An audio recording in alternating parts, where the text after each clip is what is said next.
कथेचं अनुसंधान या ठिकाणी सांगतायत. सुलोचन नावाचा गंधर्व स्वर्गामध्ये गेलेला असताना अप्सरेचा हात धरला आणि तिचे असणाऱ्या अनेक छेडछाड केली, अवयवांना स्पर्श केला. इंद्राने बघितलं, देवांचा राजा इंद्र आणि हा असणारा गंधर्वाचं काम काय, गायन करायचं, अप्सरांचं नृत्य करायचं काम असतं. मग त्या गंधर्वाने अप्सरेला काय धरलं याचा भयंकर राग इंद्राला आलेला आहे. त्यामुळे इंद्र काय करतो, मरे सवासानी सोडून लाज कवळीत रंबेते कामी काजे तरी हाय साधव ध्वज पदच्युत हो का. आणि इंद्राला राग आला. इंद्राने शाप दिला त्या गंधर्वाला. काही लाज भीज वाटते का नाही म्हणले. काय काम असतं त्या गंधर्वाचं. ती अप्सरा स्वतःच्या इच्छेने नृत्य करते, देवांचं मनोरंजन करते, काम असतं त्यांचं ती. आणि असणारा गंधर्व विनाकारण त्या ठिकाणी त्या अप्सरेला स्पर्श केला, तिची छेडछाड केली, तिला धरला. म्हणून इंद्रदेवाला राग आला आणि रागाच्या आवेशामध्ये शाप दिला. राग रंग हीन बुद्धी कामिक योग तरी हा पतन पाव स्वर्ग महागर्दभ हो का. आणि इंद्रदेवताने त्या गंधर्वाला शाप दिला. पहिल्यांदा सांगितलं पदच्युत होईल. ह्याचं जे काय गंधर्व पदावरती आरूढ आहे तो पद संपेल, पदावर ह्याचा नाश होईल, खाली जाईल. आणि खाली गेल्यानंतर ज्याला लाज नावाचा प्रकारच नाही असा गाढव. कारण गाढवाला काय असते का लाज. कधी कधी माणसाला सुद्धा गाढवाची उपमा देतात. 12 महिन्यामध्ये विषयाच्या वेळेस नाथ महाराज सांगतायत 4 पायाचा गाढव, ती 2 पायाचं असतं. तसंही मानव 4 पायाचं गाढव आहे. तशा पद्धतीने अविवेकानं वागत होतो. आणि इंद्रदेवताने शाप दिला इंद्राने त्या गंधर्वाला की हे असणाऱ्या गंधर्व पदावरून ढासळशील, अधपतनाला पृथ्वी तळावरती जाशील आणि गाढव होशील असा शाप इंद्राने दिला. ऐसे बोलता पाक शासन तत्काळ झाला पतन होत सहस्र नयन पुष्ट केला स्तुतीने. आणि अशा प्रकारचा शाप दिला ते असणाऱ्या सुलोचनाला. आणि तिथून असणारा तो लगेच गाढव होण्याच्या असणाऱ्या योनीला गेला. जात असताना आधी आता इंद्राने शाप दिलेला आहे. इंद्राला प्रसन्न करून उशाप मागून घेणं आपलं काम आहे. म्हणून इंद्राची स्तुती केली त्या गंधर्वानं. आणि काय उशाप मागतो, मरे महाराजा मरणाथा उशाप देवा माते आता हे कर्म घडले असता परीक्षा मा करावी. आणि सुलोचना गंधर्वाने सांगितलं महाराज कसं आहे, अपराध होत असतो आणि कामाला वश करणं खूप अवघड आहे. कोणाला सुद्धा जमलं नाही, ते आम्हालाही आकळता आलं नाही काम. त्याच्यामुळे घडलं आमच्याकडून कृत्य जी होऊन नाही व्हायला पाहिजे ती घडलं. पण म्हणले आता अपराध क्षमा करा, तुम्ही राजे आहात, राजाचं काम आहे अपराध क्षमा करणं. त्यामुळं आता जे झालंय ते झालंय, याच्यामधून माझी सुटका करा असा सुलोचना गंधर्व इंद्राला बोलू लागला.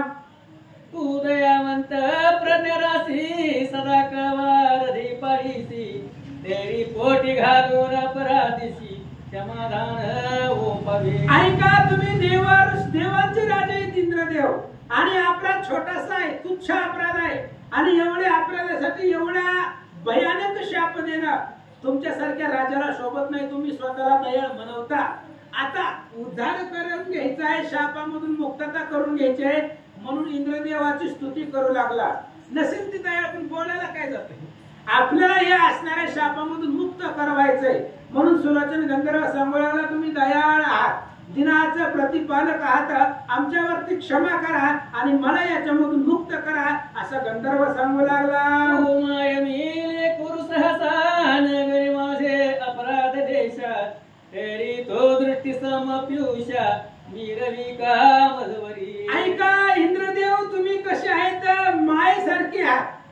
आमचे राजे आहात म्हणजे राजा कसा असतो आई सारखं प्रजेचं पालन करतो आई जसं लेकराला सांभाळते तसं राजांनी प्रजेला सांभाळावं लागतं माता क्रोधावली पूर्ण जरी देत गाली प्रदान तरी पुत्रासी व्हावे मरण सहसा म्हणी कल्पिना पांडव प्रतापातला विषय ज्यावेळेस कृपाचार्य समोर येतात आणि अर्जुन बाण धरतो त्यावेळेस अर्जुनाचे शब्द आहेत आई जेव्हा रागवली तरी पोरगा मारावा असं कुठल्याच आईला वाटत नसत तसं तुम्ही राजे आहात आम्ही तुम्हाला लेकरा समान आहे जरी अपराध झाला असला तरी क्षमा करा असं सुलोचना गंधर्व बोलू लागला आईशी स्तुतीचे वदता वचन संतुष्ट झाला पक्षाशन म्हणे द्वारेश्वरची पुन्हा परतोन तो स्थानासे येशील आणि अशा प्रकारची स्तुती केली आणि स्तुती सगळ्यांना प्रिय असते आबा होय कुणाला आवडत नाही स्तुती प्रिय आहे प्रत्येक गुढे आवड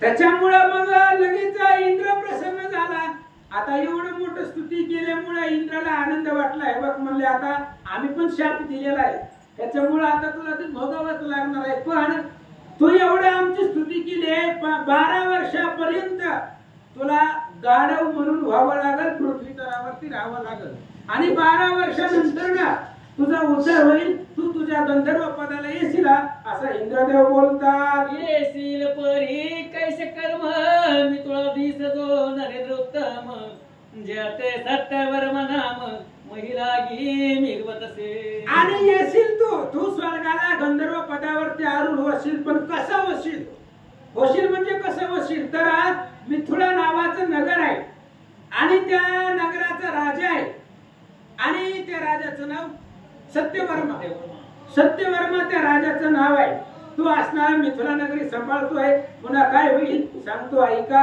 याची कन्या लावण्य राशी सदविवेकी पुण्य राशी ती ते वरून कृत्रिमासी विक्रमाते तोषवावे आणि तो सत्य विक्रम नावाचा राजा आहे त्या राजाला मुलगी आहे आणि त्या मुलीबरोबर तू लग्न करायचं आणि त्या राजाला प्रसन्न करायचं आता गाढवाला कोण पोरगी देईल का ते बी राजाची राजकन्या गाढवाला मिळेल का पण इंद्रदेवाने सांगितलंय बघ तू त्या मुली बरोबर लग्न करायचं आणि लग्न केलं की तुझा गाढव शरीर ती संपणार आहे त्या मुलीने तू हार घातला की गाढवाचा देह तुझा संपणार आणि सुलोचन गंधर्व तू तुझ्या स्वरूपावर ते आरूढ होशील असं इंद्रदेवा सांगू लागले तो विष्णू विक्रम मूर्ती ऐसी तोषक मिरवेल महिसी तो येतात व उदरासी मुक्त होशील महाराज आणि तो असणारा विक्रम आहे विष्णू मूर्ती आहे आणि तो असणारा सत्यानं राजा करतोय त्या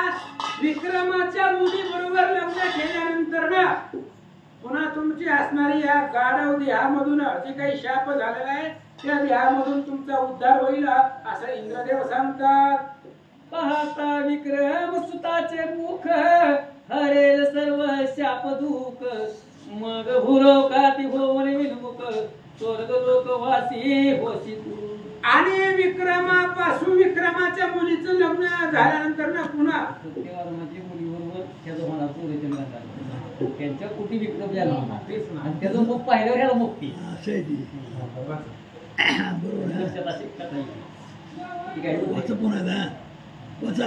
पाहता विक्रम सुताचे मुख हरे सर्व शापदूत मग भूलोकाती होऊन विनमुख स्वर्ग लोकवासी होशी तू आयशे बोलता सहस्र नयन गंधर्व पावला तुष्टभान जैसे मृत्यू वेळी कुशपान लाभलेसे दैवाने आणि अशा प्रकारे इंद्रदेवानं सांगितलं सत्यवर्माची मुलगी आहे तिच्या बरोबर लग्न करायचं आणि तुमच्या दोघांपासून मुलगा होईल विक्रम त्याचं नाव त्या मुलाचं मुख बघितल्यानंतर ना पुन्हा तुझा उद्धार होणार आहे तुझं गाढव शरीर संपणार आहे अशा प्रकारे इंद्राने सांगितल्यानंतर ना त्या गंधर्वाला आनंद वाटला जाऊ द्या म्हणले 12 वर्षाचं तर आपल्याला भोगायचंय आणि 12 वर्षानंतर ना आपल्याला आपलं पद भेटणार याचा आनंद सुलोचना गंधर्वाला झाला की अत्यंत दारिद्र्य झाल्यास प्राप्त दैव माणूसला लाभ होत की सरिता ओगी जात वाहत सांगडी हाता लागली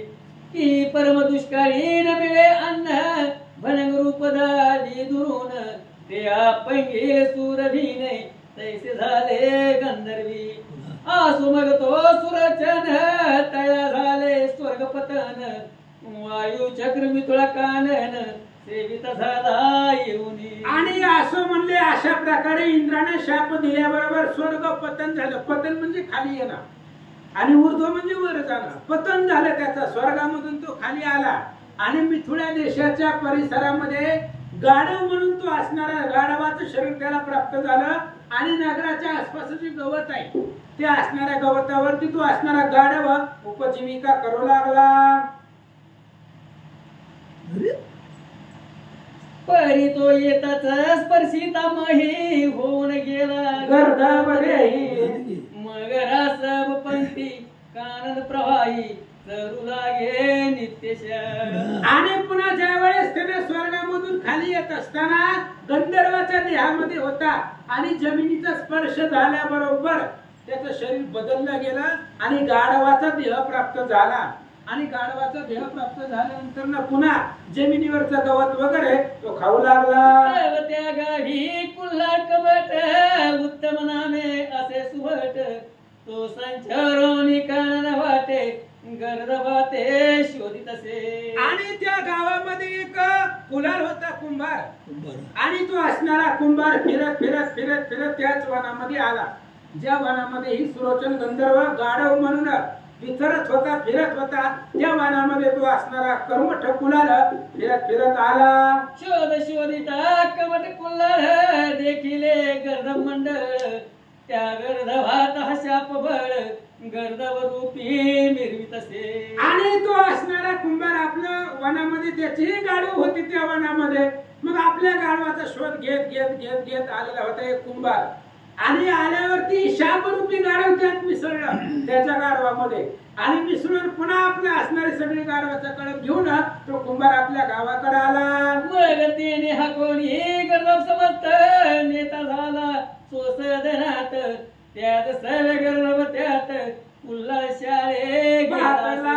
आणि मग हे असणारा कुलाल कुंभार तो कुंभार आपल्या गाढवांचं कळप संध्याकाळी वळून सगळं गावाकडे नगराकडे येत असताना ही शापानं झालेलं गाढव ती सुद्धा त्याच्यामध्ये मिसळला आणि त्या गाढवासहित सगळे गाढवा कुलाल शाळेत असणाऱ्या कुंभारानं तिथं गाढव बांधलेली होती जागा त्या असणाऱ्या कुलाल शाळेमध्ये सगळे गंधर्व गाढव आले.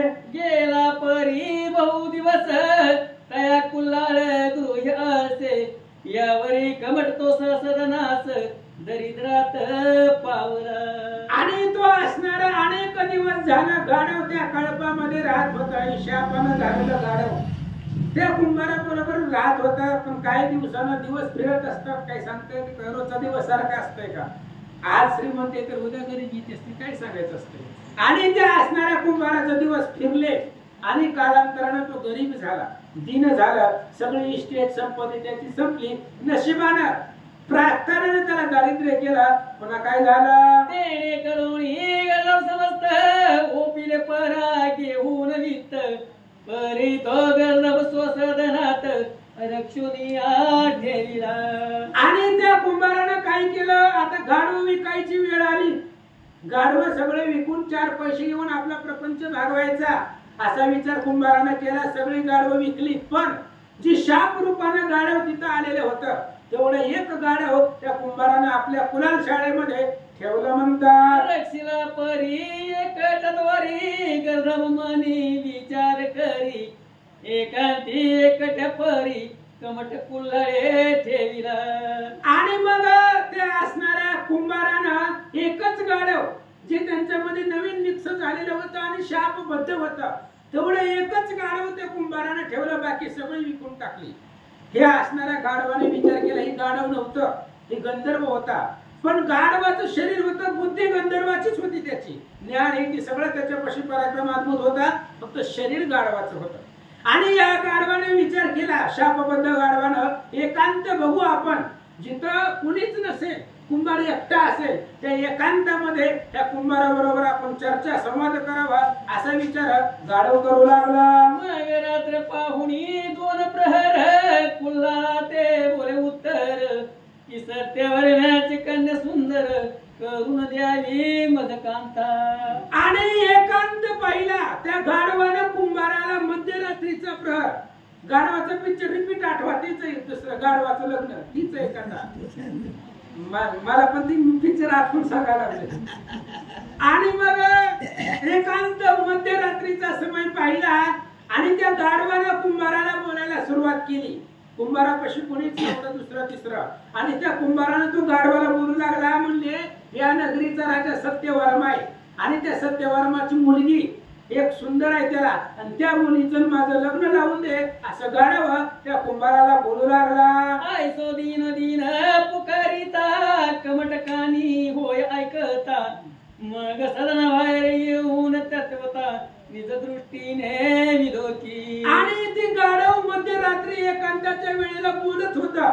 कुंभारानं ऐकलं, जाऊ द्या म्हणले कोणीतरी असेल. दुसऱ्या दिवशी ऐकलं तरी रोज बोलायचं. एकदा कुंभार बाहेर आला दरवाजाच्या, म्हणले नेमकं रोज बोलतोय कोण, म्हणून एकदा बाहेर आला. आणि बाहेर आल्यानंतर ना पुढं विलोकी परी कोट काही पाहत्या प्रती वसत नाही. कोण बोलत बोल प्रभाई तोही कोणी कळेना. आणि कुंभार दरवाजा उडून बाहेर आला. बघितलं कोण बोलतोय, आवाज येतोय पण दिसत नाहीये. बघितलं इकडं तिकडं चारी बाजूला आवाज येत होता पण कोणी सुद्धा ऐकू दिसत कोणी नव्हतं. मग कोण बोलताय असा प्रश्न कुंभाराला पडला. ऐसा होणी संकित पुन्हा सरना माझी जात. गर्धव कोण पाचारून त्यात दारा द्यावी म्हणत असे. आणि ते असणारा कुंभार दरवाजा उघडून बाहेर आला. रात्री मध्यरात्री 12-1च्या 2च्या आसपास बाहेर आला. बघितलं चारी बाजूला कोणीच नव्हता. मग त्याची नजर त्या गाढवावरती पडली आणि ती गाढव बोलू लागला. म्हणले कुंभारा मीच बोलतोय, तुझ्यासाठी बोलतोय.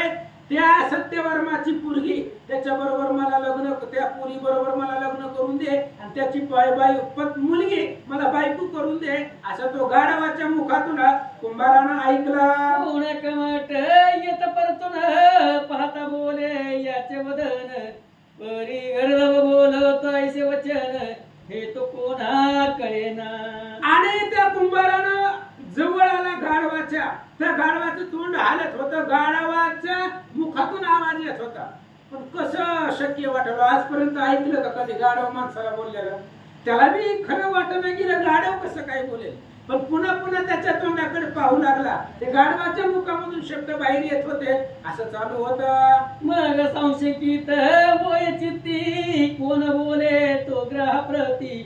संशय येत तया चित्ती उभा राहे कमट तो. आणि तो कुंभार विचार करू लागला, कोण बोलायला लागले दिसत नाहीये. गाढव तर आहे आपल्यापाशी पण गाढव बोलतोय कसं म्हणायचं. आजपर्यंत कधी अघटित घडणारी घटना आहे ना, गाढव कसं बोलेल. त्यामुळे तसाच दरवाजामध्ये उभा राहिला. पुन्हा ते गाढव बोलू लागलं. ऐका कमट सन्मुख उभा असता गर्व विचार करी चित्ता. मने भ्रांती फेडावी आता आपुलिया शब्दाची. आणि त्यावेळेस गाढवाच्या पुढे ती कुंभार उभा होता. गाढवानं विचार केला हीच संधी आहे. या कुंभाराचा संशय जो आहे, आपण रोज बोलतोय पण ह्याला कळत नाही कोण बोलतय. आज आपल्या तोंडाच्या पुढे कुंभार उभा आहे. ह्याची सगळी जी काही भ्रांती आहे ती भ्रांती फिरून टाकू. आपण बोलू याला. त्याच्या बरोबर जसं आपण संवाद करतोय तसं गाढवाने विचार केला याच्या बरोबर आपण संवाद करू.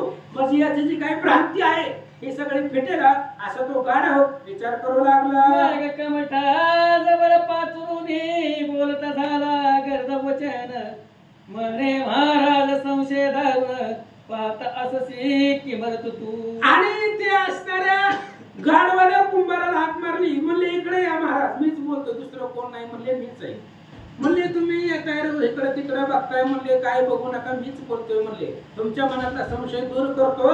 जो बोलतोय रोज तो मीच आहे. म्हणले असं कुंभाराला बोलवलं. त्या गाढवानं जवळ आपल्या समोर बोलवलं आणि काय बोलतो ऐका. परी मी नित्य बोलत वाणी तू ऐकतो सकाळी.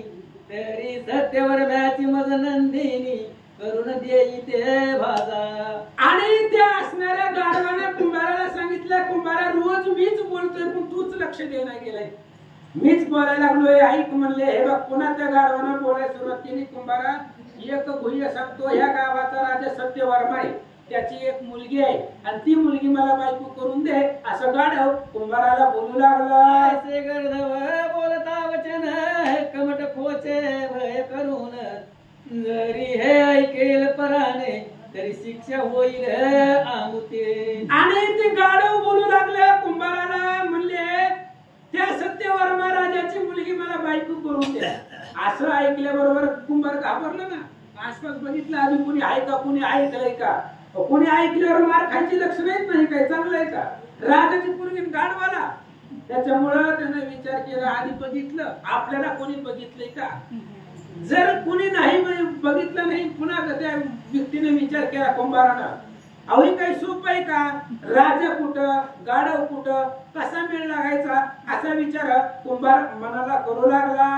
अरे प्रत्यक्ष गर्धव तव विष्णू पासी स्वैरानी व मेरू म्हशे कती मानव समरंगन मिरविसी. आणि त्यावेळेस तो कुंभार बोलू लागला, अरे काय तू गाढव आहे, काय बोलायला लागलाय, एवढूशा उंदरानं मेरू पर्वताबरोबर युद्ध करणं, किंवा उंदरानं म्हणायचं का मी मेरू पर्वत पूर करून टाकतो नाक्यानं जाताना, तसं आहे बाबा, तू गाढव कुठं, ती राजा कुठं, काय बोलाय, तुला पडतं का, असं तो कुंभार बोलू लागला. कोठे राजा कोठे रजक कोठे तुरे मारणार भीक, कोठे मेरू कोठे मशक आरकी खद्यत मिरविला. अरे मेळ लागत नाहीये, कुठं असणारा मेरू पर्वत आहे, कुठं उंदीर आहे, कुठं राजा आहे, कुठं दरिद्री गरीब मागणार आहे, तसं राजाची मुलगी कुठं, तू कुठं गाढव, कसा मेळ लागायचा, असं तो कुंभार बोलू लागला. ऐसा विचार कमट करीत महे बरवे नव्हे यात, तरी आता त्या जून ग्रामाते परदेशा प्रती बसावे. आणि त्या कुंभाराने विचारलं, बाबा हे असलं काही बोलू नको, कुणी ऐकलं असतं तर मार खावा लागला असता, राजाची मुलगी तुला गाढवाला, ती बी एका सर्वसामान्य कुंभाराच्या गाढवाला, हे जर कुणी ऐकलं नाही आपलं नशीब आहे, कुणी ऐकलं असं तर धरून नेऊन मारून टाकलं असतं, काय सांगावं. त्याच्यामुळं आता इथं राहायचंच नको या गावामध्ये, आपण दुसऱ्या गावामध्ये जाऊन राहू, असा विचार कुंभार करू लागला. तरी आता विपर्यास कळत सत्य वर्णरास, तो शिर छेदून कासयास अर्पिर जाण निर्धारे. आणि विचार केला कुंभारानं, नशीब आपलं मोठं कुणी ऐकलं नाही, जर कुणी ऐकलं असतं तर लगेच सत्यवर्माला बातमी सांगितली असती, सत्यवर्मानं माझं मुंडकं तोडून मला कसायाच्या हाती अर्पण केलं असतं. काय सांगावं, आपलं नशीब चांगलं, आसपास कुणी नव्हतं, कुणी ऐकलं नाही, असा विचार कुंभार करू लागला. ऐसा विचार करीता चित्ती तो उदयास पावला गवस्ती, मग कांतेशी सांगून गर्भ नीती पलयानासी निश्चय केला पै. आणि मग असा विचार केला, त्या गाढवाकडे त्या कुंभारानं लक्ष दिलं नाही, घरामध्ये जाऊन झोपला, सूर्य उगवला, सकाळ झाली, बायकोला जवळ बोलवलं, म्हणले रात्री असं असं घडलंय, ते गाढव आपलं नवीन, ते गाढव एक ठोलय, आपण ती सांगत होता सत्यवर्माची पोरगी आहे, राजाची पोरगी माझ्या बरोबर लग्न लावून दे, असं गाढव म्हणत होतं. त्याच्यामुळे आता म्हणलंय, कुणी ऐकलं नाही, आपलं नशीब चांगलं आहे, उद्या जर 4 लोकांमध्ये हे बोललं तर आपल्याला मारायची वेळ येईल, त्याच्यामुळे हे सगळं आपलं गबाळ उचलू, दुसऱ्या गावामध्ये जाऊ, असा विचार तो कुंभार करू लागला. तरी ते मूढ दोघे जण दया लागी नसे ज्ञान, की प्रत्यक्ष पासून बोलावे वचन हे आश्चर्य वाटेना. आणि पण ती मूर्ख होती कुंभार जातीची, त्यांनी थोडासा विचार करायला पाहिजे होता. आजपर्यंत गाढव कधी कुणाला बोललं का, मग ज्या अर्थी गाढव बोलतोय त्या अर्थी खरंच गाढव आहे का, मग काहीतरी दैवी चमत्कार असेल, त्यांनी विचार केला का या कुंभारानं थोडासा तरी, गाढव आजपर्यंत कधी कुणाला बोललं का, मग त्या अर्थी आपल्यालाच बोललंय, त्या अर्थी आपण त्याच्या बरोबर संवाद करावा, त्याच्या बरोबर बोलावं, पुढचा विषय वाढवावा, सगळं बंद केला आणि सगळं गबाळ बांधून निघाले असं सांगतात. पशु असती वाचारहित हा गर्धव बोलतो मात, तरी हा पशु नवे निश्चित प्रज्ञावंत समजेना. आणि समजणं गेलं त्या कुंभाराला, अरे बाबा पशु बोलतो का आजपर्यंत, कोणी पशु पक्ष मांजर कुत्र गाढव त्याच्याबरोबर कोणी संवाद केलाय का, मग ज्या अर्थी गाढव बोलतय त्या अर्थी ही गाढव नसावं, काहीतरी त्याच्या प्रार्थनांतर देह भेटला असेल असा विचार डोक्याच्या ठिकाणी त्या कुंभारानं करायला पाहिजे होता, पण त्यानं तो केला नाही. म्हणून सती बुडपणे योजले त्यांनी पलायन, त्याची गरज बी ग्रंथी कवा होन, संसार ग्रंथी का भरिये. आणि त्याने विचार केला नाही कोणत्या गोष्टीचा, गाढव आहे कसं बोलत, पण एक नशीब त्यांचं चांगलं होतं महाराज. आता त्याने त्याच गाढवावरती वजन टाकलं आपल्या घरातलं, आणि त्या गाढवाच्या पाठीवरती वजन देऊन संसारात सगळी भांडी वगैरे त्याच गाढवावरती ठेवली आणि त्याला घेऊन परदेशामध्ये निघाली असं सांगतात. संसार वाहुणी गर्भावरता, त्यास चालती उभयता, सहज स्थिती चालत चलतात, ग्रामद्वारी त्याले. आणि त्याच गाढवावरती त्याने आपली भांडी वगैरे सगळी ठेवली, संसाराचं जी काही वज आहे आपली सगळं असणारा संसार, चार भांडी वगैरे त्याच गाढवाच्या पाठीवरती ठेवली आणि त्या गाढवाला सोबत घेऊन ही पती पत्नी कुंभार आणि त्याची बायको निघाली. पण झालं असं, गावाच्या दरवाजावरती आल्यानंतर ना एक आश्चर्य घडलं म्हणतायत, सांगा. परिद्वार रक्षक तेथे असती, तीही पाहती तयाची स्थिती, समजोनी त्याची पलायन नीती, तार्किक ज्ञान हे करुनिया. आणि ती महाद्वाराच्या बाहेर आली. पहिलं कसं असतं, वेश राहते राज्याच्या बाहेर, राजाच्या परवानगीशिवाय कुणी येत नव्हतं, कुणी जात नव्हतं. दरवाजामध्ये द्वारपाळ असायचे, द्वारपाळच्या परमिशन शिवाय कुणी जात नव्हतं, येत नव्हतं. मग द्वारपाळाने विचार केला, ही पती पत्नी आपल्या गावामध्ये किती दिवसापासून आहे, मग आज सगळं गबाळ बांधून निघाली, काय कारण आहे. तार्किकाने विचार केला, ही नवरा बायको गाव सोडून का चालली असावी असा विचार द्वारपाळांनी केला. मग ते हटकिती कवट कारण हे, म्हणती संसार गर्दे वाहन, किमर्थ तू पलायन करती सांग कमटा. मग द्वारपाळाने अडवलं कुंभाराला, म्हणजे बाबा गावातून का चाललंय, काही त्रास तुला आमच्यापासनं, आमच्या राजापासनं काय तुला कमी पडलं, कोण तुला काय बोललं. मग एवढा सर्वसामान्य साधा माणूस मग गावातून का चाललाय सगळं संसार घेऊन, काय तुला अडचण आहे, कशामुळे गाव सोडून चाललाय असं द्वारपाळाने कुंभाराला विचारलं. ऐसे पुसता द्वार रक्षक, तेव्हा तो झाला भयव्यापक, नवरे वचन काही एक, मुखस्तंभ बावरीला. आणि द्वारपाळाने विचारलं, कस काय गावातून निघाला, सहज विचारलं ते ना. कुंभार घाबरला नाही, काय सांगायचं आता याला.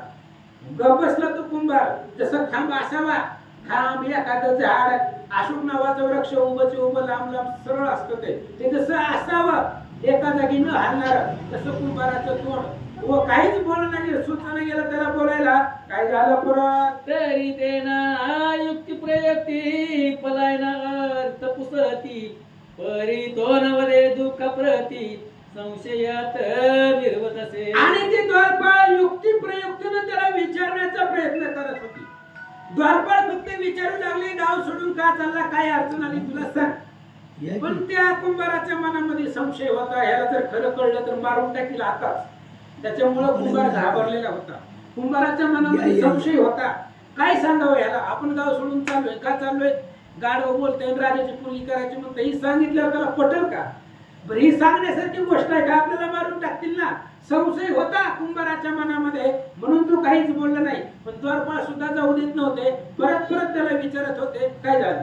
मनात म्हणे कमट कुल्हार, जरी हार्त वधू केवळ, तरी सध्या हा वरवान, अंग स्पर्शील आमुचे. आणि कुंभाराने विचार केला, आता तर ह्याला खरं सांगावं, आपण गाव सोडून का चाललोय, हे जर खरं सांगितलं तर आगडीसारखं अंगावरती येईल ती द्वारपाळ, काय जिवंत ठेवणार आहे काय. गाढवाचं जर वाक्य त्याला सांगितलं तर ती काय आपल्याला ठेवणार आहे का. जसं आगणी वनवा लागावं आग्नीला, गवाळ्याला गवताला, तसं आपल्या अंगावरती येईल असा विचार कुंभार करू लागला. म्हणून त्यातेनं बोलेच काही, मुखस्तंभ विचारेवाच्या प्रभाई, मग ते द्वारपाळ करण्या देही, अटक करती कमटते. आणि मग तो काहीच सांगत नव्हता, कोण कुंभार बोलत काहीच नव्हता. द्वारपाळ म्हणजे ह्यांना जाऊ द्यायचं नाही, कारण कळल्याशिवाय गावाच्या बाहेर सोडायचं नाही. ह्यांनी कारण सांगू द्या, कशामुळे चाललोय, आम्ही त्या कारणाचं निरसन करू किंवा जाऊ देऊ, आमच्याकडून नसलं होत तर. का चाललंय सांगायला गेले ना, चोरी फिरी करून चालला असतं तर गावाचा वेळ ज्या आरती चाललंय त्या आरती जाण्याचं कारण सांगत नाही म्हणून त्या अटक केली त्याला आपल्या बंदीवासामध्ये घेतलं आणि काय करू लागला म्हणती ऐसी वस्तू टाकून कमटा तू कर पलायन तरी ते राया ते श्रुत करून मग बोलवू तुझं कमठा. आणि द्वारपाळाने सांगितलं हे बघ ही गाव आहे आणि या गावामधला जो सत्यवर्मा नावाचा राजा आहे तो राजा आपल्या प्रजेचं पालन बापासारखं करतोय त्यामुळं ही सुंदर गाव चांगलं गाव सोडून तू निघून चाललाय पण आमचं काम आहे राजाला सांगणं तुला ही राजाच्या कानावरती घालू राजा जर जाऊ द्या म्हणलं तर आम्ही सोडवा येतो बाबा तुला पण राजाचं एकदा म्हणणं ऐकावं लागतंय असं द्वारपाळ सांगतात. ऐसे वधूनी द्वारपाळ राजांगणी जाऊन चपळ म्हणती महाराज कमट कुल्हार ग्रामातून जात असे. आणि लगेच एका द्वारपाळाने त्या कुंभाराला अडवून धरलं तिथं ठेवलं आणि दुसरा द्वारपाळ राजाकडे गेला सत्यवर्माकडे राजाला सांगितलं राजेसाहेब आपल्या गावामधले कुंभार आणि त्याची बायको अनेक वर्षापासून व्यवसाय करतात छोटा मोठा आपलं जीवन जगतात राहताय तिथं पण ते अचानक गावामधून बाहेर चालले जाण्याचं काही कारण सांगत नाही असं द्वारपाळानं राजाला सांगितलं. मग तोरे पाठवून आपुले दूत कमट आणला राजसभेत सभास्थानी जातात त्या ते राव सोमुखे पुसत असे. आणि मग लगेच राजानं 2-4 माणसं पटवली जावं म्हणले कुंभाराला घेऊन या. त्या कुंभाराला गाव सोडून चाललंय त्याचं आपल्याला दुःख नाही पण का चाललंय कारण कळल्याशिवाय कसं सोडायचं त्याच्यामुळे राजाने लगेच दूध पाठवले कुंभाराला बोलवलं आपल्या सभेमध्ये आणलं आणि समोर आल्याबरोबर राजाने विचारलं गाव सोडून चाललाय कारण काय सांग. मग तोरे पाठवून आपुले दूत म्हणे काय झाले दुःख मात कोणते दुःख तुझ वसत झाले म्हणून ग्रामाते सोडून जाशी तू. आणि राजाने सत्यवर्माने विचारलं कुंभारा गावातून चाललाय काय कारण आहे सांग म्हणले बाबा तुला कोण काही बोललं का तुझा कोणी अपमान केला का किंवा तुला दुःख काही झालं का त्या आमच्या या गावामध्ये नगरीमध्ये राहून तुला काही दुःख होतंय का काही अडचण आहे का तुझ्या जीवनामध्ये आम्हाला सांग असं राजा कुंभाराला बोलू लागला. ऐतिहासता मराठी तू कोणी अर्थ झाला सकटी तरी तो अर्थमधून होती श्रुत करी आमुचे. आणि त्या राजाने विचारलं हे बघ म्हणले कुंभारा जायचंय तुला जा पण तू का चाललाय ते कारण सांग. तोंड उघड म्हणली तुझं द्वारपाळाने विचारलं काहीच बोलला नाही मी राजा आहे माझ्या पुढे बोल मन मोकळेपणानं बोल तुला अडचण काय आहे आमच्या गावामध्ये राहण्यासाठी ती सांग आणि जा असं राजा बोलू लागला. मरे कर्मटा सत्यवर्मा नाव मिरवत महे आम्हा तरी सत्य चालवीन नेमा नामा समान वर्तत असे. आणि त्या असणाऱ्या कुंभाराने सांगितलं राजेसाहेब ऐका म्हणजे आम्ही खोटं बोलत नाही सत्याला वागणारी माणसं गोरगरीब असलो तरी आम्ही आचारनीती सोडत नाही म्हणले कर्मठ जसं आमचं कर्म आहे तसं आम्ही जगतोय पण म्हणले सांगतो ऐका परिमाते जे दुःख आहे ते वाचन बोलताने बोलो जात प्राण जाय देह मुक्त होईन. आणि त्या कुंभाराने सांगितलं राजेसाहेब खूप अवघड आहे सांगणं तुम्हाला सांगता येत नाही म्हणजे हृदयाचं दुःख हृदयामध्ये राहू द्या कशाला 4 लोकांमध्ये बाहेर काढताय तुम्हाला जर सांगायचं रामाला आमचं जीवन अर्पण करावं लागलं होय जीव द्यावा लागल एवढं सोपं आहे का सांगणं म्हणजे आमच्या तोंडामधून जर शब्द बाहेर पडले तर आमचा असणारा मरण होईल देहामध्ये मुक्त होईल असं सांगू लागला. राम म्हणे मज कडून जात असेल तुझा प्राण तरी अन्याय माफ करीन रक्षण प्राण तुझा की. आणि त्यावेळेस राजाने सांगितलं हे बघ उठके नंबर सांग किती नंबर आहे सांगा अर्धा ना तो 5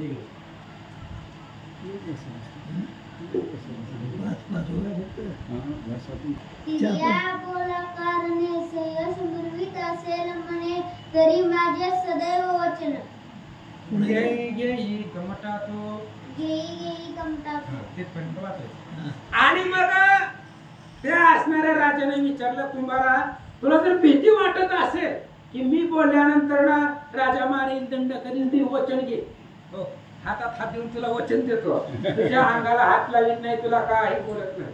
फक्त सांग तुला अडचण काय आहे, माझे भाग देतो तुला, मी शब्द देतो. बिनधास्तपणे निर्भयपणे देऊ नको, घाबरू नको, माझा शब्द तुला आहे. फक्त काय तुझ्या मनामध्ये शंका आहे तेवढी सांग. असं तो राजा बोलू लागला. ऐसी बोलता राजेंद्र वाणी कमट तुका दिवे लागुनी म्हणे महाराजा ऐसी वाणी भास द्यावी मजा आता. आणि त्यावेळेस राजाने तोंडाने सांगितलं, कुंभारा तुला शब्द दिला, काय बोलायचे ते बिनधास्तपणे बोल. त्यावेळेस कुंभाराने सांगितलं, महाराज फक्त तोंडाने बोलून चालत नाही, डिजिटल कलियुग आहे, त्याला स्क्रीनशॉट लागतं आहे, त्याला सगळं सेव्ह करून ठेवावं लागतंय पुढच्याला दाखवण्यासाठी. मला शब्द द्या, वचन द्या, वचन दिल्यानंतर ना पुन्हा मी बोलेला, असं कुंभार सांगू लागला. अवश्य म्हणून सत्यवर्मा करतळ भास देतो उत्तमा मग मुझे कमटा क्लेशवर्मा व वधूनी द्यावी मजा आता. आणि अशा प्रकारे त्या कुंभाराचं बोलणं ऐकलं. राजाने सांगितलं करतळ भाष म्हणजे हातामध्ये चिमटा वगैरे घेऊन, हातामध्ये हात देऊन त्याला शब्द दिला, मी तुला काही करत नाही, तुझं तू काही बी सांग. आता मी तुला वचन दिलं ना, मी तुझ्या शरीराला धक्का लावत नाही, तुला मारत नाही. निर्दोषपणानं कुठलीही भीती मनामध्ये न बाळगता जे तुझ्या डोक्यामध्ये आहे ते सगळं सांग. असं कुंभाराला सत्यवर्मा राजा बोलू लागला.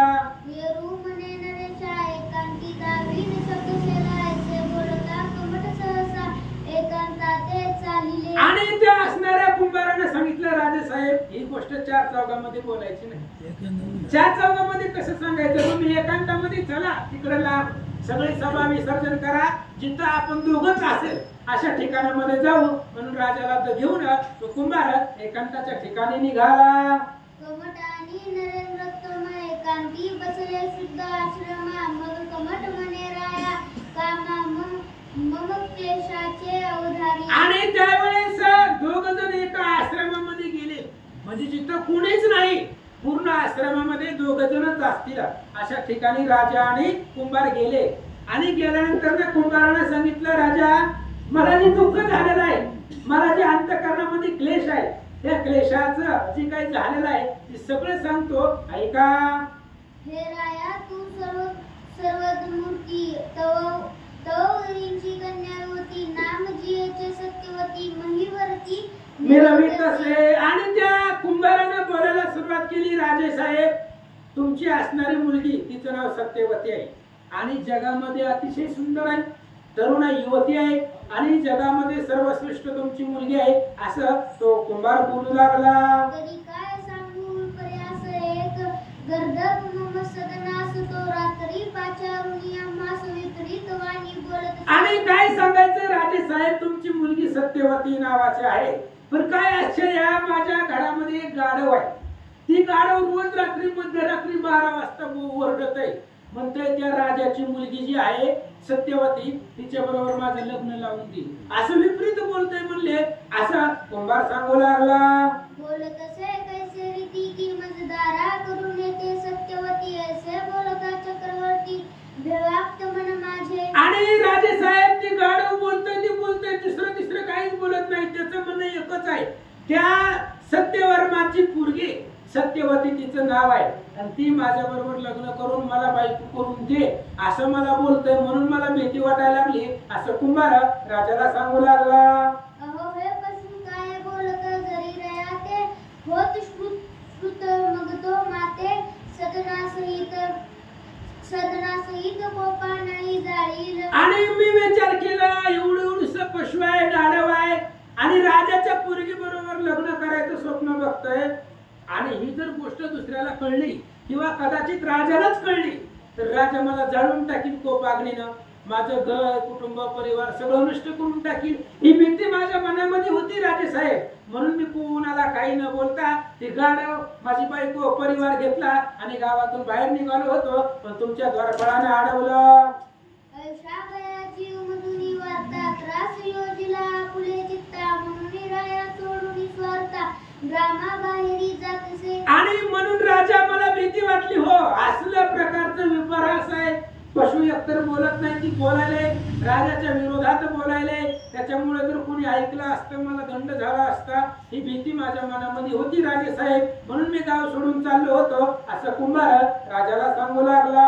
ऐसे बोलता कमट कुळाल मग विचार करी त्याचे रूपाळ चित्ती म्हणे पशु केवळ वाचार हीच असती की. आणि असं त्या कुंभाराचं बोलणं ऐकलं.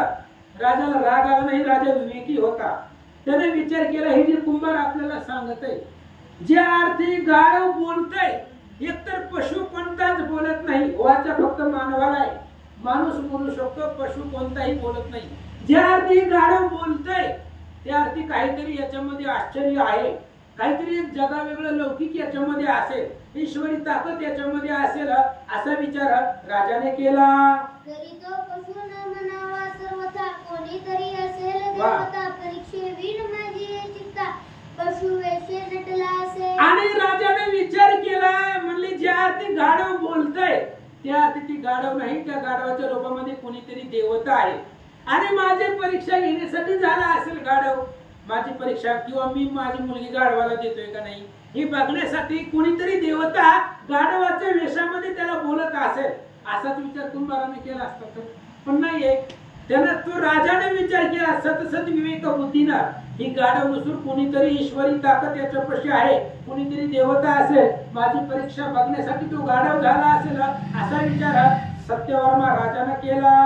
ऐसा विचार करून चित्ती बोलता झाला कमठा प्रति म्हणे कमठा भय चित्ती धरू नको या हे. अशा प्रकारचा विचार केला राजानं आणि त्या कुंभाराला सांगितलं हे बघ म्हणले भिवू नको, तू आता तुझ्या मनातलं मला सांगितलंय, आता काय करायचं माझे मी बघतो, घाबरू नको, मला चिंता करू नको, मी तुला काही करत नाहीये, आपण याच्यावरती बसून काहीतरी विचार करू, असं तो बोलू लागला. तरी आता कुशलपणे जाऊ आपुले वावळ फिरणं आणि त्याची परीक्षा करू सत्यवती ओपावी. आणि विचार केला त्या असणाऱ्या राजानं, म्हणजे त्या गाढवाची परीक्षा बघू, म्हणजे आपण स्वतः त्याच्या बरोबर बोलू. जर आपल्याला ते गाढव बोलत असलं, त्याचा विचार पटला तर गाढवाला आपली पोरगी देऊ. राजाने विचार केला आपली सत्यवती नावाची मुलगी गाढवाला देऊ, पण डोळ्यानं बघितल्याशिवाय नाही. कानात आणि डोळ्यात 4 बोटाचा फरक आहे, हे आपल्या कुंभाराचं ऐकलंय, पण एकदा बघायचं डोळ्यानं, असा विचार राजा करू लागला.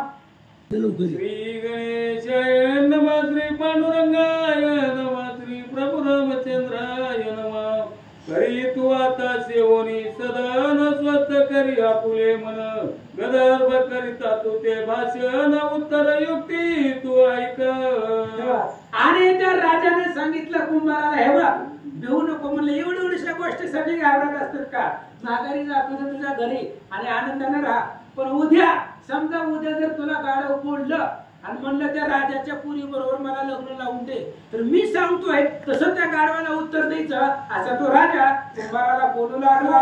ते बोलता गदर्भ मात तरी त्याचे उत्तर द्यावे त्वरित, ही हा प्रकार रायाचे श्रुत केला से महाराजा.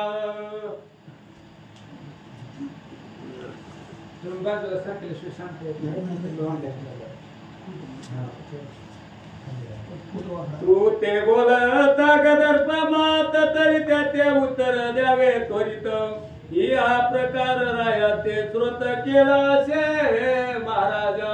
आणि त्या असणाऱ्या राजाने कुंभाराला सांगितलं, एक युक्ती सांगितली, म्हणजे आई तुला जर उद्या ते गाढव बोलला तर त्याला असं उत्तर दे, म्हणले हे बघा तुम्हाला राजाच्या पुरी बरोबर लग्न करायचं ना, मी निरोप तुमचा राजा बरोबर पोहोचवलाय. राजाला सांगितलंय गाढवाला तुमची पोरगी करायची म्हणून. आता राजाचं काय उत्तर येतं याची आपण वाट केले परी राजा उत्तर आल्या येतव बोलावर, घरी धातू ताम्राचे मी तुला नगर करून द्यावे सर्वस्वे. आणि मी राजाला गाढव जर तुला बोलला, ती राजा कुंभाराला सांगते, गाढव जर तुला म्हणलं मला त्या पुरी बरोबर लग्न करायचंय तर त्याला एवढंच सांग, हे बघा गाढव साहेब तुमचं बोलणं मी त्या राजाला कळवलंय. राजानं असं सांगितलंय 7 तोळ्याची सोन्याची बिल्डिंग एका रात्रीमध्ये बांधून दे. राजानं काय सांगितलं, हे मिथुळा नगर जसं आहे तसं सोन्याचं, धातूचं आणि चांदीचं हे मिथिळा नगर मला करून दे, असं राजाचं उत्तर आहे. असं सांग असं कुंभाराला राजा सांगू लागला. झाली ताम्रवती मगा पुल्या ते देईल सत्यवती, ऐसे सांगून तया प्रती तुष्ट करी चित्ता ते. आणि त्या असणारा राजा कुंभाराला सांगू लागला, तुम्हाला जर ते गाढव बोललं तर त्याला असं सांगा, म्हणले हे बघ तुझ्याकडून जर ही बिल्डिंग जसं मिथिळा नगर आहे तसं ती सोन्या चांदीचं जर तू बनवलं हे हुबेहूब, तर राजा तुला त्याची पोरगी द्यायला तयार आहे, असं त्या गाढवाला उत्तर दे, असं तो राजा कुंभाराला सांगू लागला. ऐसे कमटा नरेंद्र उत्तमे सांगून दिला उत्तर नियम, तुष्ट करो म्हणो धर्म बोलविला कमट तो. आणि राजानं अशा प्रकारचं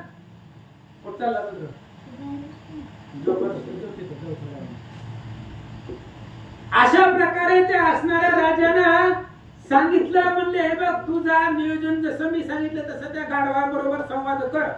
आणि मग अशा प्रकारे त्या कुंभाराच्या मनातली भीती घालवली आणि त्या कुंभाराला ते गाढव आपली पत्नी घेऊन सगळा संसार बांधून त्यानं गाढवावर निघून चालला होता. तर तसंच आपल्या घरला पाठवलं. मग तुझ्या वोनी कमट चिती जाता झाला सदना प्रती, तो पवनी गवती मै रात्री संचरली. आणि त्या कुंभारानं गाढव घेतलं, परत आपल्या घरी आला. आणि संध्याकाळ झाली की पुन्हा झाल्या आता 9 वाजल्या, थोड्या वेळानं लगेच 12 वाजल्या, 12 वाजले की मध्यरात्र झाली, मध्यरात्र झाल्यावर पुन्हा रात्र झाली 2 प्रहर वगदर्भ बोले उत्तर, एक मटा तू नरेश्वर सत्यवती दे माते. आणि बरोबर 12 वाजल्या, कुंभार वाटच बघत होते गाढव कधी बोलतय. 12 वाजले की त्या गाढवानं बोलायला सुरुवात केली. म्हणले कुंभारा सांगतोय तुला त्या राजाची पोरगी सत्यवती आहे, माझ्या बरोबर लग्न लावून दे, असं गाढव बोललं. कुंभारानं ऐकलं. कुंभार काय बोलतो ऐक. आईचे बोल तपसु युक्ती कमट उत्तर देत तया प्रती, म्हणे महाराजा नृपपती श्रुत केले आहे की. आणि त्या गाढवानं बोललं, बाबा कुंभारा त्या राजाच्या मुली बरोबर मला लग्न करायचंय, लग्न लावून दे. कुंभाराने सांगितलं, गाढव साहेब तुमचा निरोप मी पोहोचवलाय, मी तुमचं जी म्हणणं आहे ती राजापर्यंत पोहोचवलेलं आहे, सकाळीच राजाची भेट घेतलेला आहे, तुमचा निरोप मी राजाला सांगितलेला आहे. आता राजा काय बोलला ऐका. गेल्यावरी प्रत्युत्तर राजे दिदले आणि वार, ही ताम्रदा तुझे मिथिळा नगर करून द्यावे अमुते. आणि कुंभाराने सांगितलं, मी सकाळीच गेलो होतो राजदरबारामध्ये, काही माझं काम नव्हतं, तुमचा निरोप पोहोचवायला गेलो होतो. राजाचं असं म्हणणं आहे, तुम्ही जर त्या राजाला किंवा आम्हाला ही असणारी मिथिळा नगरी जशी आहे दगडा विटा मातीची, तशी सोन्याची, चांदीची आणि धातूची किंवा तांब्याची ही मिथिळा नगरी तयार करून द्या, असं राजाने सांगितलंय. असं कुंभार गाढवाला प्रत्युत्तर देऊ लागला. झाली ताम्रसग्नी आरतीन त्याचे नंदिनी, ऐशिया बोला प्रकरणी बोलिला आहे नरेंद्र तो. आणि गाढवाला त्या कुंभाराने सांगितलं, गाढव साहेब म्हणले ते राजाचं असं म्हणणं आहे, ही सगळं गाव सोन्याचं दुसरं गाव तयार करून दाखवा, असं कुंभारानं त्या गाढवाला सांगितलं. असं त्या राजाचं म्हणणं आहे, आणि हे जर केलं तर राजा त्याची पोरगी तुम्हाला द्यायला तयार आहे, असं गाढवाला कुंभार सांगू लागला. ऐशिया बोला सरळ असेल काही दावा कळा, तुष्ट करो नरेंद्र पाळा सत्यवती करावी. कुंभाराने सांगितलं, हे बघा गाढवा साहेब तुमच्यामध्ये जर ताकद असेल तर काहीतरी ताकद दाखवा, तुमचा चमत्कार दाखवा, आणि राजाला जसं म्हणतोय सोन्या चांदीचं मिथिळा नगर तयार करून द्या. तुम्ही जर त्या राजाच्या म्हणण्याप्रमाणे दुसरं नगर सोन्याचं करवलं केलं तर राजा त्याची पोरगी तुम्हाला द्यायला तयार आहे, असं गाढवाला तो कुंभार सांगू लागला. ते ताम्रवती देवो नगर न करावे कन्यारत्न, जैसे दानवासुरा देवो न पिऊस घेतले देवानी. आणि ऐक म्हणले, जसं ही नगर आहे तसं सोन्याचं नगर मिथिळा नगर करून राजाला दे, आणि राजा त्याची मुलगी तुला द्यायला तयार आहे. जसं समुद्र मंथन झाल्यानंतर ना देव दैत्याच्या पंक्ती बसलेल्या होत्या आणि जसं देवाने दैत्याला आमिष दाखवून अमृत हिरावून घेतलं होतं तशा पद्धतीने तू सोन्याचं नगर राजाला दे. राजा त्याची मुलगी तुला देत आहे असं गाढवाला कुंभार सांगू लागला. ते कसे वपून हरवणी गेला संजीवनी ते विराया ते तुष्ट करोनी सत्यवती हरी का. किंवा विनितेचा मुलगा गरुड आहे. आईला बंधनामधून सोडवण्यासाठी गरुड सर्वाबरोबर युद्ध केलं. पाताळामधून अमृत घेऊन गेला. आईला प्रसन्न केलं. तसं तुम्ही करा. सोन्या चांदीचं नगर राजाला बनवून द्या. राजाला प्रसन्न करा. राजा त्याची मुलगी तुम्हाला द्यायला तयार आहे. तरी काच देवनी पाच घेणे येते बुद्धिमंत लक्षण असेल काही या प्रमाण करून दावी महाराजा. म्हणून ऐका गाढवजी, राजाचं असं म्हणणं आहे तुम्ही सोन्याचं नगर दुसरं बनवून चांदीचं तांब्याचं धातूचं तुम्हाला जसं बनवता येतं तसंही मी तुला नगर बनवा आणि राजाच्या स्वाधीन करा. राजा तुमची त्याची मुलगी तुम्हाला बायको म्हणून देईल असं गाढवाला कुंभार सांगू लागला. आईशी कमट बोलता युक्ती आशे करी गंधर्वपती म्हणे रायाची विशाल मती नवे कमटा या प्रकरणी. आणि अशा प्रकारचं कुंभार बोललं त्यावेळेस ती गाढव नव्हतं महाराज, तो गंधर्व होता. त्या गंधर्वाने विचार केला ज्या अर्थी कुंभाराने असं उत्तर दिलंय त्याच्या पाठीमागे ही बुद्धी कुंभाराची नाही. कुंभाराला शिकवलेलं आहे कोणीतरी. कुंभाराला असं उत्तर देण्यासाठी कोणीतरी सांगितलेलं आहे असं त्या शापबद्ध असणाऱ्या गाढवाच्या गंधर्वाच्या लक्षात आलं. अरे हे महत गटी रत्न कोंदणी जरी तो आराधिता वाणी तरी करोनी देतो एक क्षणी अमर नगरी समान की. गंधर्वानं सांगितलं कुंभाराला ही तुला कोणीतरी शिकवलेलं आहे, तुझी बुद्धी नाही. अरे पण एवढं प्यायचं काय गरज होती. तुम्हाला स्वतः जरी म्हणला असता इंद्रावती जशी अमरावती नगरी आहे तसं मला दे किंवा सोनं दे, तू जसं म्हणशील तसं मी केलं असतं. आता तू म्हणलाय नगर बनवून दे, असं नगर बनवतो. इंद्राचं अमरावती सुद्धा लागली पाहिजे एवढं सुंदर नगर बनवून देतो असं शापबद्ध गाढव बोलू लागला. सबळ चक्राची संपत्ती आणून देतो त्याने मागणे ताम्रवती आदवपणी हे काय. आणि त्या गाढवाने कुंभाराला सांगितलं काय मागून मागून त्या राजानं मागितलंय एक गाव तांब्याचं बनवून दे.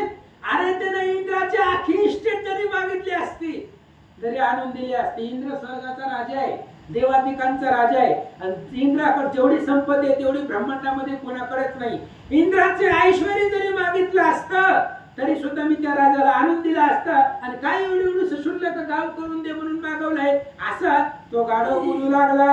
असे सकळ काननादी सुरभी रत्न कल्प तरु आदी 14 करुणी ते ताम्रवती मागणे वाणी आदत्व वाणी हे काय. अरे काय मागितलंय एवढं गाव. अरे कामधेनू मागितली असती, बरीच मागितलं असता तरी सुद्धा आम्ही दिला असता. किंवा कल्पवृक्ष नावाचं झाड आहे ते जरी मागितलं असतं तरी इंद्राच्या राज्यातनं ते आणून दिलं असतं. कारण आजपर्यंत मी त्या इंद्रापाशीच राहिलेलो आहे. इंद्राची माझी जवळची जरा जास्त ओळख आहे. त्याने काय बी मागितलं की मला देतोय. म्हणून बाबा काय जरी मागितलं असतं स्वर्गातली संपत्ती तरी दिला असतं. आणि सोन्याचं एक गाव काय मागितलंय असं तो गाढव बोलू लागला.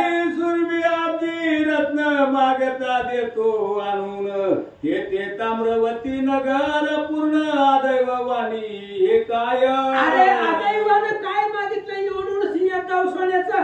अरे अख्खं राज्य सोन्याचं करून दिलं असतं नाही, अमरावती निर्माण करून दिली असती. स्वर्गातलं अमृत आणून दिलं असतं, स्वर्गातली रत्न आणून दिली असती. 14 रत्न समुद्र मंथनामधून निघाले ती काय ते सुद्धा आपल्याला भेटली असती, ती सुद्धा तुला आणून दिली असती. आणि काही एक गाव सोन्याचं मागितलंय असं तो गाढव बोलू लागला. देवा काननीचे पाषाण निधी चिंतामणी देतो करून रे ताम्रवती नगर मागून आदवतोय पण हे काय. अरे बाबा तू जर म्हणला तर रेवा नदी ती दगड सोन्याची करून देतो. हा आपल्याकडे ताकद आहे तेवढी. परीस जरी आणला इंद्रापासून मागून, तो असणारा परीस कशाला जरी स्पर्श केला चिंतामणी आणल्यावर त्याचा असणारं सोनं होतंय त्या दगडाचं सुद्धा, ती सुद्धा तुला दिलं असतात. आणि एक गाव काय मागितलंय असं तो कुंभाराला गाढव बोलू लागला.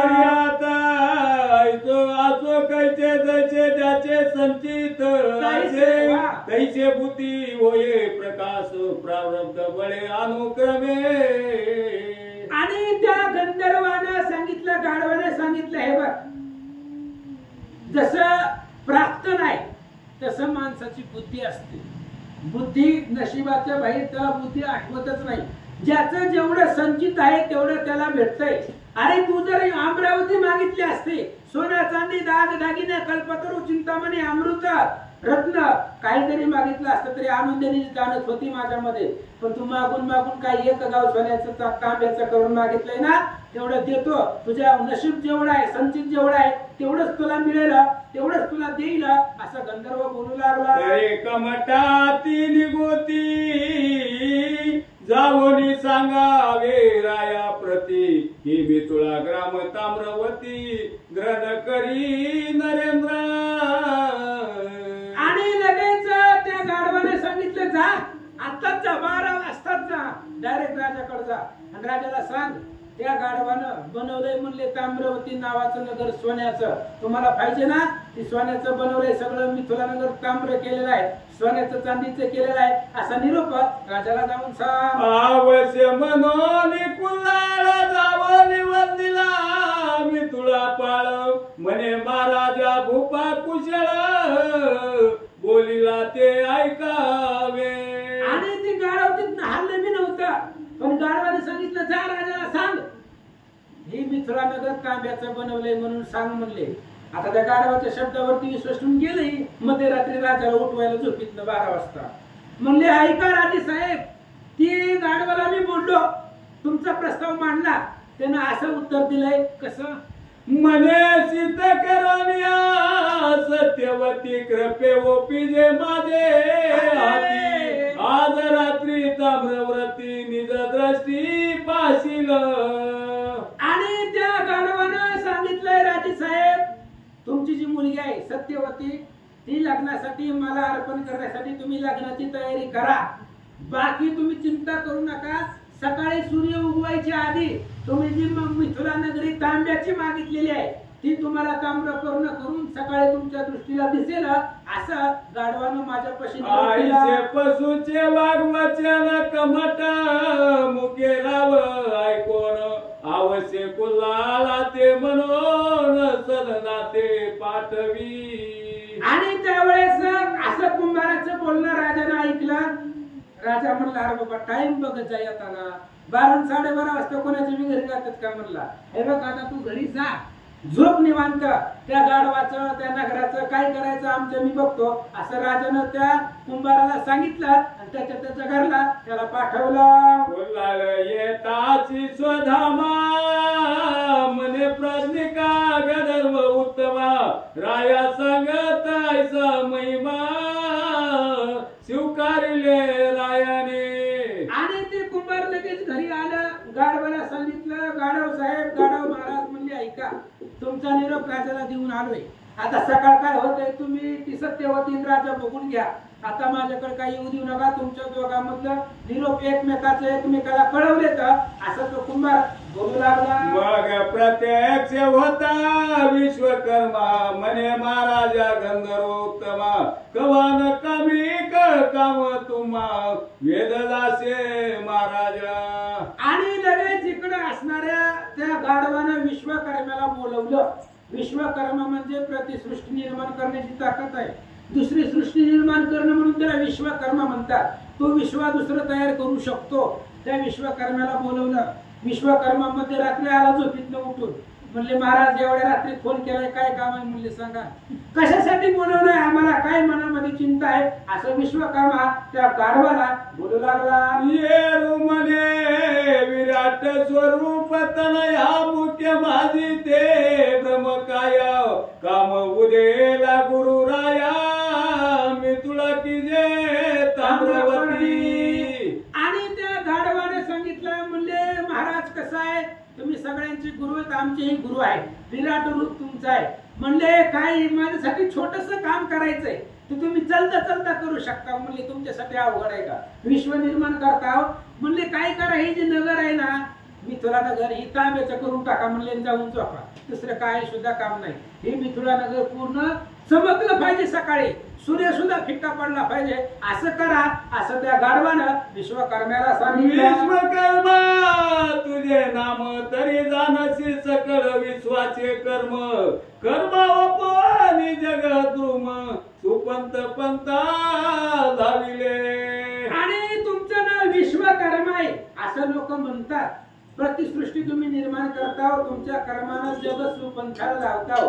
माझं छोटस तेवढं काम करा आणि मला या अडचणीमधून, मी सुद्धा तुमच्याच स्वर्ग लोकांमधला रहिवासी आहे. म्हणले काही कारणास्तव शापबद्ध झालेलो गाढव आहे, तुम्ही माझ्यासाठी तेवढं काम करा आणि गाढवाच्या देहामधून माझी मुक्तता होईल, असं गंधर्व बोलू लागला. सकळ कर्म निर्माण करता मनोन विश्वकर्मा नाम सोबत आहेस मनोन त्यार्थ पाचारिले तो देवी. आणि तो गंधर्व गाढव बोलू लागला, महाराज तुम्हालाच बोलवायचं काय कारण आहे, कारण तुम्ही त्याच्यामध्ये प्रवीण आहे, कुणालाही बोलवून जमत नाही. सांगायला वाचायला कुणाला पण बोलवून जमतंय का, त्याच क्षेत्रामधला माणूस लागतोय ना, कुणाला बी बोलवून जमतोय का. तसं म्हणले महाराज दुसऱ्याला बोलवता येत नाही, ते त्यांचं काम नाही, तुमचं ते रोजचं काम आहे, त्याच्यामुळे तुम्हाला बोलवलंय. ही नगर आहे ना तांब्याचं करून द्या, असं तो सांगू लागला. तरी जगत गुरु तू कर्म पाळ निवारी तुझे माझ्या इतके साकडे, अमरावती मी तुला कोट करून दावी महाराजा. आणि त्या गाढवाने विश्वकर्म्याला सांगितलं, म्हणले ऐका तुम्ही विश्व सुपंताला लावताय, फक्त मला या संकटामधून बाहेर काढण्यासाठी, माझ्यासाठी ही संपूर्ण मिथिला नगरी तांब्याची करून द्या, असं विश्वकर्म्याला बोलला. ऐकता गंधर्व वाणी मानिले प्रवेची आमिनी विश्वकर्मा ग्रामधामी कृपा करोनी हसतसे. आणि अशा प्रकारे त्यावेळेस त्या गंधर्वानं गाढवानं बोलल्यानंतर अर्धी रात्र शिल्लक होती, 12-12:30 रात्रीच्या वाजून गेलेल्या होत्या. ते कुंभारात मध्ये झोपायला गेलं, राजा त्याच्या घरी जाऊन झोपलं.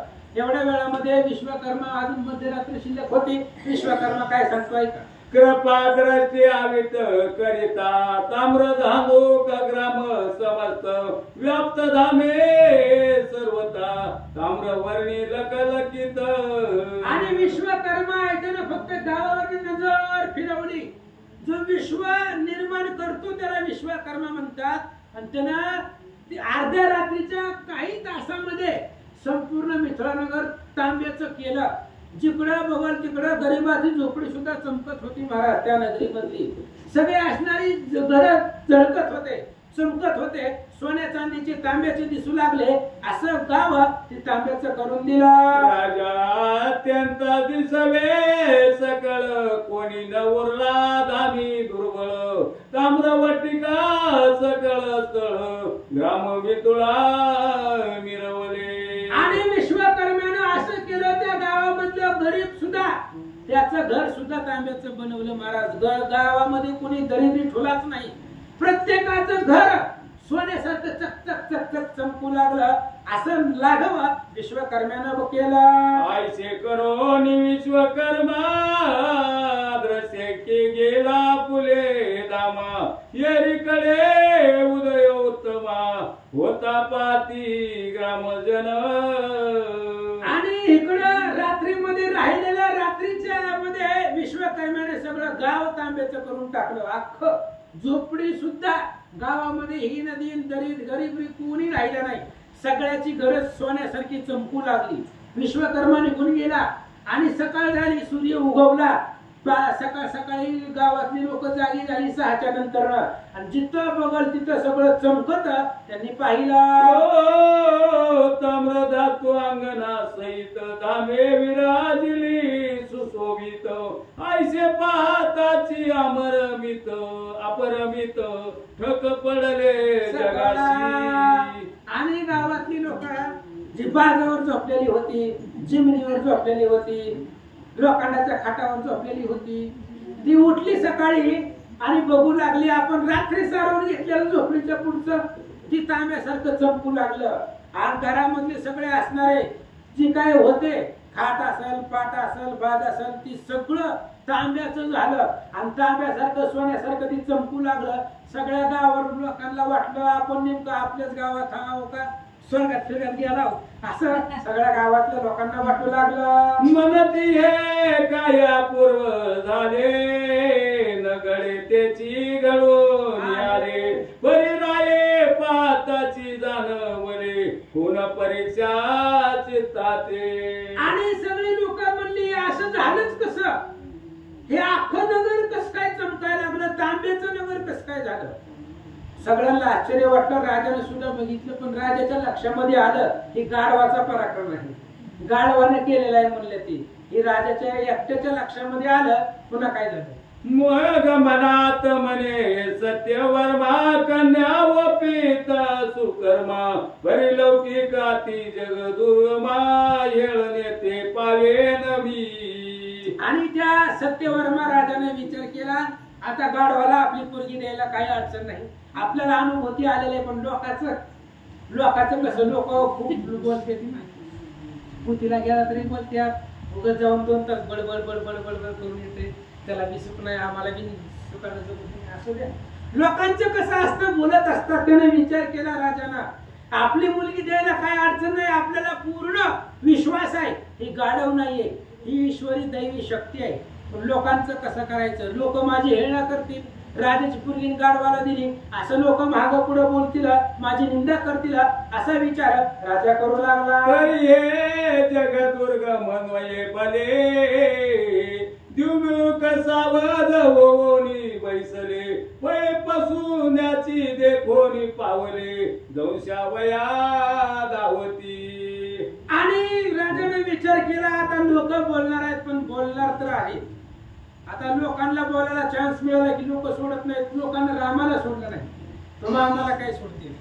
त्याच्यामुळे राजाने विचार केला आता जे घडायचंय आपल्या भाग्याने घडू द्या अशा प्रकारे सांगू लागले. तरी आता गोप्त गोप्ते कन्या ओ कोणी कुलाला ते स्वग्राम धाम कारणे विभक्त दूरदेशी वसवावी. आणि विचार केला त्या राजाने म्हणले गुपचूप करायचा कार्यक्रम कुणाला सुद्धा सांगू द्यायचं नाही. जसं सगळं रात्री झाले तसंच जायचं कुंभाराच्या घरी पोरगी घेऊन या कुंभाराच्या स्वाधीन पोरगी करायची आणि त्याला सांगायचं एखादा गाव वगैरे द्यायचं आमच्या गावातून निघ.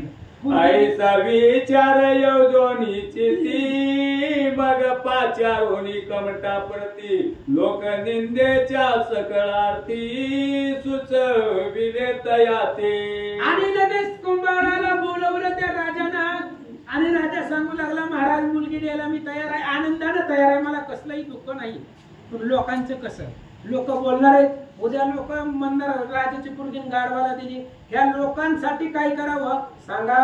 मने महाराजा कमट ऐक कन्या गदर्भा व पिता देख लोक निंदा पतन शब्द वाचारवाक प्रविष्ट होईल आवडी की. आणि विचार केला हे बघा माझी मुलगी तुम्हाला द्यायला नाही काही अडचण नाही मी देतो. आपण लोक पृथ्वी तलावरची लोक मला बोलतील असं सांगू लागला. लावण्याचं पळा सत्यवती घेऊन जावी सतना प्रती पर्या गावी न करोनी वस्ती दूरदेशी वसा. राजाने सांगितलं हे बघा कुंभारा ही माझी मुलगी सत्यवती घे आणि तुझ्या घरी जा पण या गावामध्ये राहू नको. माझ्या मुलीला अख्खं गाव ओळखते राजाची पोरगी आहे कोण ओळखणार नाही. त्याच्यामुळे तुम्ही ह्या गावामध्ये राहू नका माझी मुलगी घ्या लांब दूर देशामध्ये जाऊन राहा. आईचे बोलत स्पष्ट अवश्य मने पुलाळ कमट मग सदनी यवनी संसार ताट वस्त्री ग्रंथिका वाहिली. आणि लगेच तर विचार केला ठीक आहे म्हणले आपल्या घरी आला बायकोला सांगितलं उरक म्हणले आता मध्यरात्रीच निघायचं आता वेळ लावायचा नाही. सगळा आपला संसार एका कपड्यामध्ये बांधला गाडीवर ठेवला. अर्क झाला मने पुन्हा प्रवेशे राजा सदनी मने राया ग्रंथिका बांधोनी सिद्ध आहे जावया. सूर्य अस्ताला गेला सूर्य मावळ्या संध्याकाळी पुन्हा ती कुंभार राजाकडे गेला म्हणलं आमच्या कपाळ बांधून पोरगी द्या. राम पाचारोने कन्या युवती मध्ये पवित्र सत्यवती तुती अर्पिली देवा प्रति स्वीकारावे तयाते. राजाला पुरीला बोलवलं म्हणले हे बघ पुरी तुझ्या नशिबाने जसं व्हायचंय तसं होऊ दे. एका कुंभाराला मी शब्द दिलेला आहे, तू तिला अर्पण केलेला आहे. आता त्या कुंभाराबरोबर जा. मनशील परीक्षेले कैसे तरी मी तुला ताम्रवती देशे क्षणन लोटता केले असे तस्मात देव निश्चयतो. आणि त्या राजाने आपल्या मुलीला सांगितलं, मुलगी टेन्शन पुरी टेन्शन घेऊ नको, हे अख्खं नगर सोन्याचं करावलंय, ती गाढव नाही, त्याच्यापाशी दैवी शक्ती आहे, तो ईश्वराचा अवतार आहे असं राजा सांगू लागला. तो त्या स्वीकारून ओळखी आणि जे कोणाचा कोण मी तोची परीक्षेला निश्चय करून देवता रूपी गदार बतो. आणि राजाने सांगितलं, मुली त्या गाढवापाशी जा, त्याच्याबरोबर संवाद कर, भाषण कर आणि ओळख की कुणाचा कोण आहे. माझ्या दृष्टीने तो ईश्वरी देवता आहे, ते गाढव नाही. सामान्य गाढव मध्ये तेवढी ताकद नाही, त्याच्याकडे दैवी शक्ती आहे, तो देव आहे. फक्त कोण आहे तू बघ. मान तरी काय वाचा म्हणे करून सोची होऊन या उत्तीर्ण उभय कुळाची करी. हे बघ असणाऱ्या सत्यवती ऐक म्हणले, मी शब्द दिलेला आहे, त्याच्यामुळे तू कुंभाराबरोबर जा आणि तुझ्याही कुळाचं सासरकडचं आमच्याही कुळाचं कल्याण कर. जरी गदर्भ म्हणून अपमानिसी तरी डाग लागेल मम कुळासी आणि तो कोपला विपर्यासी पतन शापा ओपिल की. आणि ऐक, गाढव म्हणून जर त्याचा तिरस्कार केला तर माझ्या कुळाला डाग लागेल. तो असणारा गाढव नाही, मला माहित आहे, तो ईश्वरी देवता आहे, तोही तुझ्यावरती राग नाही, तुला शाप देईल. तरी आयसे करी नंदिनी युक्ती प्रयुक्ती तया लागोनी गदर्भ देहाचा त्याग करोनी स्वस्वरूपी निर्विका. आणि ऐक सत्यवती, तुझ्या हातामध्ये आहे, तू त्याच्याबरोबर लग्न कर, गाढवाच्या शरीरामध्ये त्याच्याबरोबर संसार करून त्याला गाढवाच्या देहाचा त्याग करून त्याच्या स्वस्वरूपावर यायला सांग असं राजा करून उभय कुळ पक्षी उद्धारार्थ मिळवेल दक्षी तरी आता सुद्ध कांक्षी कमट सदना सेविका. म्हणून आता ऐक म्हणले, जा त्या कुंभाराच्या घरी, त्याच्याबरोबर लग्न कर, त्याला सत्य स्वरूपाला यायला सांग, मग आनंदाने संसार करा, याच्यामुळे दोन्ही कुळाचा उद्धार होईल. आयशे बोलता तिथे सदनी अवश्य मनोनी सुभाननी मग पुन्हा ग्रही जात घेऊन निसी माझी संच. आणि आपल्या वडिलांचं बोलणं ऐकलं, मुलीने सांगितलं, पप्पा टेन्शन घेऊ नका, मी तुमच्या शब्दाला खोट येऊ देत नाही. कुंभाराबरोबर गेली, आपल्या कुंभाराच्या घरी आली. संचरणी गरी म्हणता बोटा लावून दावी भरता सत्यवती आयसे बोलता राव कुशे कमटाते. आणि राजा स्वतः मुलीला घेऊन आला, त्या असणाऱ्या कुंभाराच्या घरी. सांगितलं, ती गाढव, त्याच्याबरोबर तुला लग्न करायचं. त्या कुंभारानं मोठ्यानं हात दाखवला आणि पुन्हा राव कुशे कमटासही दाविताची राव लागे पायी म्हणे महाराजा हे जावई पालन करी कन्याचे.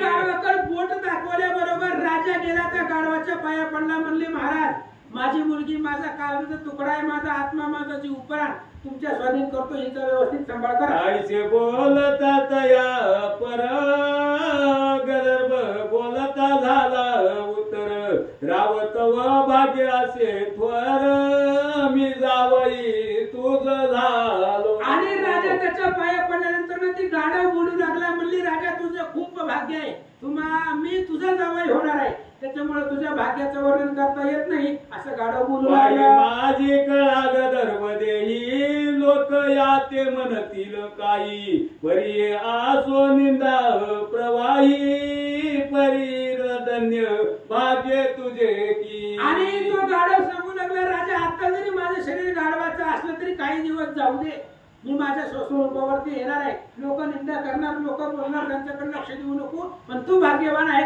असं गाढव सांगू लागला. तरी ऐके मात चक्र सापे गदर्भ देहाते मी विचारतो कृत्रिमाग ममते नातरी सुरोचन गंधर्व मी. आणि ती गाढव राजाला सांगू लागलं, राजा ऐक म्हणले, मी सुरोचन नावाचा गंधर्व आहे आणि इंद्राच्या शापामुळे मला गाढवाचं शरीर प्राप्त झाले, नाहीतर तुझी पोरगी इंद्राच्या गंधर्वाला भेटलेली आहे, आता तुझी पोरगी स्वर्गात जाऊन राहणार आहे, म्हणून तू भाग्यवान आहे असं गंधर्व सांगला. पासवणीच मूळ कथा सांगोनी तो सविले नृपनाथा आईशी नृपे करोनिया वार्ता तुष्ट चित्ती मिरव. मग त्या सुलोचना गंधर्वानं गाढवाच्या रूपामध्ये मध्ये सगळी कथा सांगितली पहिल्यापासून शेवट आतापर्यंतची. राजाने ऐकले, राजाला आनंद वाटला. मग देव लावण्य राशी राव गेला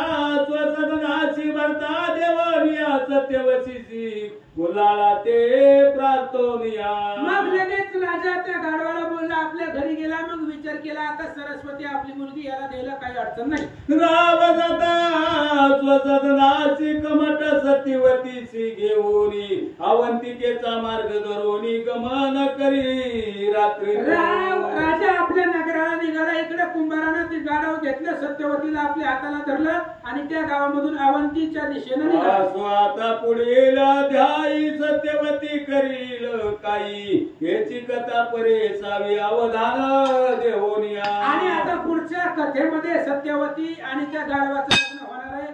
त्या गाढवाचं सत्यवती बरोबर लग्न झालं. ती सत्यवती काय चरित्र करते पुढे ऐका. हरिवंशी मालू नटला संत सेवेची सेवा प्रसाद तयापाशी रात्रंदिन मागतसे. श्री भक्ती कथा सार सम्मत्य गोरक्ष काव्य किमियागार सदा परिसोत भाविक चतुर पंचविशंती माध्यायी गोळा. पुंडलिक वरदारी विठ्ठल श्री ज्ञानदेव तुकाराम पंढरीनाथ भगवान की जय. प्रभु श्री रामचंद्र भगवान